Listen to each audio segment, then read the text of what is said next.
Here back on GameSpot's live stage show here at Comic-Con 2013, and I've got two very special guests next to me. It's Jessica Chobot and Anna Prosser-Robinson. Ladies, welcome to the stage. Thanks. We're so excited to have you both up here. Of course, a lot of Comic-Con experience between the two of you here. Jessica, this year, what are you up to at Comic-Con? I actually am here for Microsoft. I hosted, it just ended just now, well, not just now, like about 10 minutes ago, a panel for them about the video game culture with zombies. Zombies. And how it's evolved over time. I was going to say, that's a very deep topic, because zombies have been so integral to gaming. That being said, it was a really fun panel. We kept it really casual, because those are the most fun, I think. You know, when people just let their opinions go back and forth, and there's not really too much of a heavy structure. And we had Max Brooks there, which was awesome. The writer of World War Z and Zombie Survival Guide. Zombie Survival Guide, and we had, it was co-hosted, I guess, in a sense, with the guys from Dead Rising 2. So Capcom was there, some of the developers and the art director. And then we also had, I'm so sorry, he's going to kill me for this, but I forgot his last name, a gentleman named Jeff from Game Informer. Okay. Was there as well to give his take on it. And it went really, really well. Nice. And it was really fun, yeah. Zombies are really in right now. I mean, like, I can't go 2 feet without tripping over a zombie on the show floor. That was actually one of the discussion points, is Really? why have zombies been so popular for so long, and why are people not over it? I want to know Say, the answer like, to that. Honestly, vampires. what is it? Yeah. You know, actually, Max had a really good response, and you know, just to paraphrase it and shrink it down, it is essentially with the amount of news and horrible things you see on TV about like this happening with the world and people getting murdered over here and, you know, natural disasters and everything. You're just getting all this bad kind of apocalyptic news bombarding you on a daily basis, that it's almost a way to, like, it's almost therapy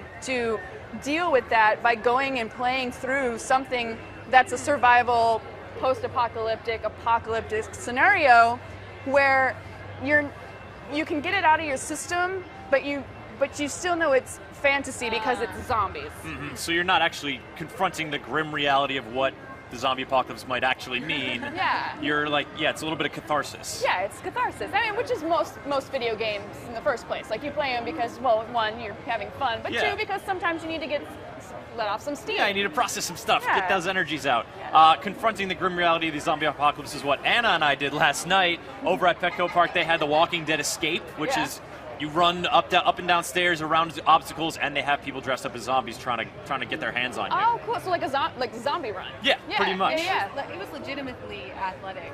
I mean, like, you had to work We were all hard. sweating by the end, They for had sure. that last year, right? Yeah. I remember seeing people show up random spots with like bloody knees. I was and in legitimate danger. Like, at one elbows point. being bruised. Yeah, and Anna got almost stampeded by they shuttle you in, and they're like, all right, we're going to release you into here. There's going to be a bunch of zombies. You're going to have to run that way, but then they pull the 180 on you and make you run the opposite direction. Oh. Then the crowd is just upon you. And I was like kind of in the back, and so everyone's like, turns around and runs, and there were people behind me and in front of me, so I just like, Oh, you just got I slammed. slowed down. I was like, this is it. This is where it ends. At a zombie run, people running from fake zombies, like, curled up in a ball on the ground. Luckily, the crew who's been hanging out with me and doing videos were like, please don't step on our friend. Don't trample our host, please.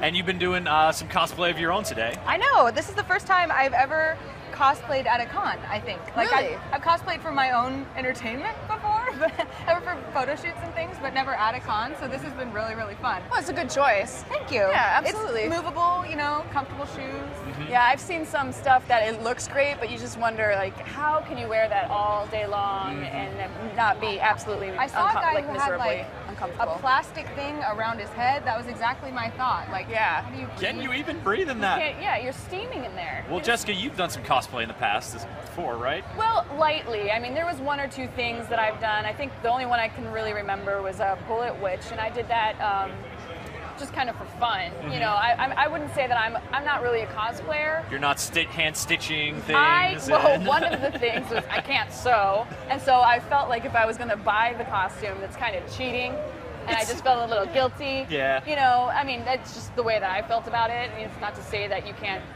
have an awesome cosplay time in a store-bought costume, which exactly, you totally can. You totally can. Yeah. It just wasn't my cup of tea. And then, yeah, I just kind of never got too far. I never did the slave Leia thing, but that's because my body was not up to par. Because, well, you know, I think last year there was like a gathering of 40 slave Leias. I saw that photo. Yeah. Yeah. And it runs the gamut, you know, and I like it when cosplayers just go for it and, you know, don't necessarily worry about like, my stitching might not be up to par. This is just a cardboard thing, you know, and you see the whole array of human creativity on display here. That's what's really cool about it, is I really like seeing the creative aspect of it, how people kind of solve those problems. Like, okay, I might not be able to sew, but I'm going to come up with something really awesome. But I'll tell you, like, now that we're talking about it, I'll probably end up cosplaying once my son gets old enough that I don't have to tote him around everywhere and carry him, you know, and he can actually kind of walk on his own, or we can drag him in some sort of like apparatus, wheeled conveyance. I probably will cosplay then, because I think he'd get a big kick out of dressing up. So I'm thinking we'll have Blair be Superman or Batman. Okay. Because Batman's his favorite character. And then I obviously have to do Wonder Woman because I am obsessed with Wonder Woman. Naturally. And then, I don't know, we'll dress up the little nugget as something awesome. Yeah. Some little, right now he's got like little Superman and Batman onesies that have capes on them, so we'll just stick them in there. Cool. Yeah, they're pretty adorable. Well, by that time, you guys will have source material inspiration. We just had Tony Daniels on from DC talking about the Superman and Wonder Woman comic that he's drawing that's coming out later this year. Nice. Yeah, I was running over. I wanted to meet him, but I missed him. I'm kind of bummed. Well, yeah, maybe your paths will cross later today. Or do you have any other plans for convention going today, or did you get to buy some merch or anything like that? I did. Not to keep talking Wonder Woman, but I bought a Wonder Woman robe. Yeah, you go with what you like. Yeah, and then I saw a Wonder Woman bikini, and I was so tempted. But then I was like, you know what? It's a little too slutty for me. I don't know. That's just a little over my line. Yeah, like the top was okay, but the bottoms. You just gotta. It's for tanning. It was way it's too for much. Tanning, it was way too much crack. I was like, no, not pulling this one off. No, thank you. But the robe is really cute, and so that's really all I bought this year. I kind of toned it down a bit. But walked the show floor and saw a bunch of really cool stuff. I almost got suckered into buying some old Gem and the Hologram dolls. Oh my god! So I started having flashbacks to when I was a kid. There was a Gem exclusive Barbie doll that sold out, and I was jonesing for that one. You're hoping to, but the lines for that exclusive stuff.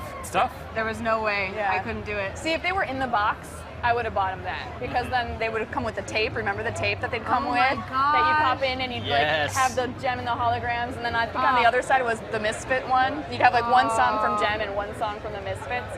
Truly outrageous. And I wanted to get, but I've never seen one in a box. I mean, I probably could find one on eBay, but I've never seen one here in a box. Neither have I. You never know what's going to come back up at Comic-Con over the years. That's true. I'm always on the lookout. So, yeah, my biggest purchase was the Wonder Woman robe. Cool. Yeah. Well, thank you so much for stopping by. It was a pleasure to talk to you. Anna, thanks for coming by. We've got a bunch more of your stuff going up on the site today. What's one of your highlights of videos folks can look for on GameSpot? Well, you know, we're gamers, so we always have to make things a competition, right? So we did a feature on who's winning Comic-Con. Okay. So I'm going to be curious to see whether the viewers at home agree with our list. So watch out for that one. All right, check that out. Jessica Chobot and Prosser Robinson, thank you so much for coming on the stage. Oh, my pleasure. Thank you, man. Cheers. And we are going to head back to Homer because that dude is still going. He's checking out Toy Nami on the show floor here at San Diego Comic-Con.